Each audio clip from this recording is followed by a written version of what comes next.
On May 3rd, 2023, Surgeon General Vivek Murthy issued an advisory raising an alarm about what he called an epidemic of loneliness in the United States. Now, I'm not saying that Vivek Murthy read my book, How Medicine Works and When It Doesn't, released in January and available in bookstores now, where I call attention to the problem of loneliness and its relationship to the exponential rise in deaths of despair in Chapter 11. But Vivek, if you did, let me know. I could use the publicity.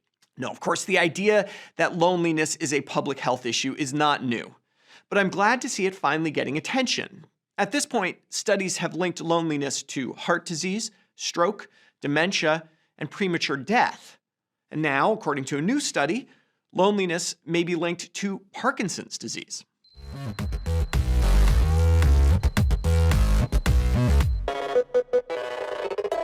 The UK Biobank is really a treasure trove of data for epidemiologists. I must see 3 to 4 studies a week coming out of this mega data set. This one, appearing in JAMA Neurology this week, caught my eye for its focus specifically on loneliness as a risk factor, something I'm hoping to see more of in the future. The study examines data from just under 500,000 individuals in the UK who answered a survey including the question, "Do you often feel lonely?" between 2006 and 2010. 18.4% of people answered yes. Individuals' electronic health record data was then monitored over time to see who would get a new diagnosis code consistent with Parkinson's disease.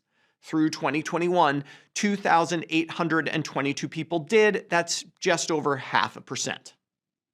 So, now we do the statistics thing. Of the non-lonely folks, 2,273 went on to develop Parkinson's disease.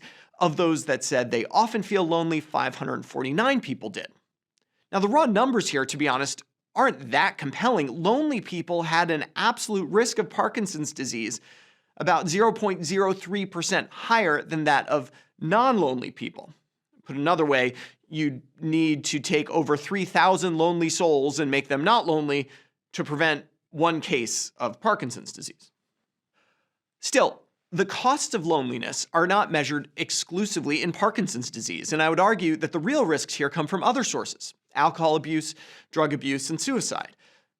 Nevertheless, the weak but significant association with Parkinson's disease reminds us that loneliness is a neurologic phenomenon. There is something about social connection that affects our brain in a way that is not just spiritual, it's actually biological.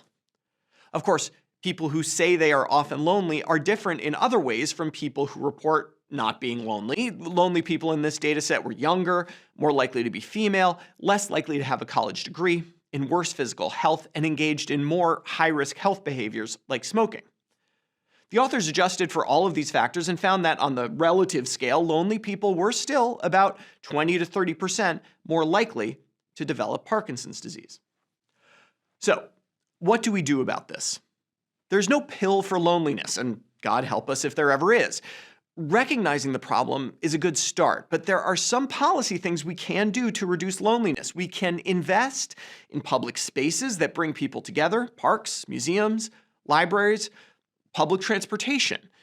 We can deal with tech companies that are so optimized at capturing our attention that we cease to engage with other humans. And individually, we can just reach out a bit more. We've spent the past few pandemic years with our attention focused sharply inward. It's time to look out again.